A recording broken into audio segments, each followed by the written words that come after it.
Assalamualaikum warahmatullahi wabarakatuh. Kami dari kelompok 2 yang beranggotakan Elisa Fitri, Galuh Melinda Safitri, dan Imade Wijaya Kusuma. Di sini kami akan mempresentasikan hasil diskusi kami yang berjudul Komunikasi di Tempat Kerja. Apa itu komunikasi efektif? Yaitu upaya untuk membuat pendapat, menyampaikan perasaan, menyampaikan informasi, dan lain sebagainya. Manfaat dari komunikasi efektif yaitu menciptakan kepuasan kerja, menyelesaikan konflik, dan meningkatkan produktivitas. Di dalam kelompok komunikasi ada komunikasi interpersonal, yaitu komunikasi dengan diri sendiri baik disadari atau tidak.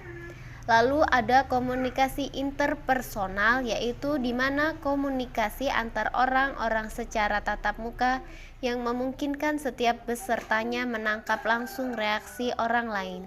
Serta komunikasi kelompok, komunikasi yang terjadi dalam sekumpulan orang yang mempunyai tujuan yang sama. Selanjutnya, kelompok komunikasi. Kelompok komunikasi dibagi menjadi 3, komunikasi publik, komunikasi organisasi, dan komunikasi massa. Komunikasi publik merupakan komunikasi antara seorang pembicara dengan sejumlah besar orang yang tidak bisa dikenali satu persatu. Yang kedua, komunikasi organisasi merupakan komunikasi yang terjadi dalam suatu organisasi yang dapat bersifat formal maupun informal dan berlangsung dalam suatu jaringan yang lebih besar dari komunikasi kelompok. Yang terakhir, komunikasi massa, komunikasi yang menggunakan media massa. Selanjutnya, konteks komunikasi.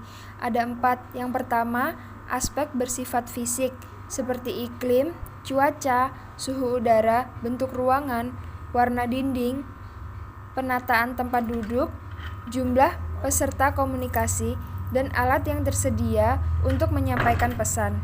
Yang kedua, aspek psikologi, seperti sikap, kecenderungan, prasangka, dan emosi peserta komunikasi. Yang ketiga, aspek sosial, seperti norma kelompok, nilai sosial, dan karakteristik budaya. Yang terakhir, aspek waktu, yaitu kapan berkomunikasi, seperti hari, jam, tanggal, pagi, siang, dan sore. Selanjutnya, komunikasi efektif di tempat kerja. Yang pertama, menyampaikan informasi dan menghasilkan pengertian. Yang kedua, menghasilkan kesenangan. Yang ketiga, mempengaruhi sikap. Yang keempat, menghasilkan hubungan sosial yang lebih baik.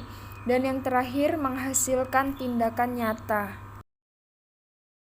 Selanjutnya, digambar menunjukkan proses komunikasi. Yang pertama, antara komunikator ada umpan balik di mana komunikator 1 menyampaikan encoding dan pesan, maka komunikator 2 akan menyampaikan decoding dan pesan.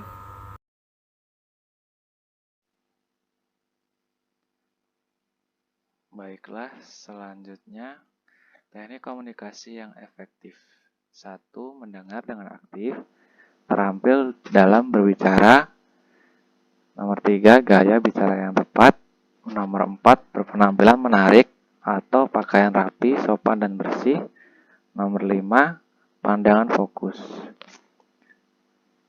Selanjutnya berbicara yang negatif, yaitu 1. Menatapkan sasaran. Yang kedua, mengenali pendengar. Yang ketiga, mempelajari tempat dan sarana. Yang keempat, melakukan manajemen waktu. Yang kelima, mempersiapkan bahan pengelolaan teknik. Nomor 6, mengelola teknik penyampaian. Peran komunikasi di tempat kerja, yaitu 1. Menciptakan kepuasan kerja. Yang kedua, menyelesaikan konflik. Yang ketiga, meningkatkan produktivitas. Yang keempat, membangun masa depan. Yang kelima, pembentukan hubungan.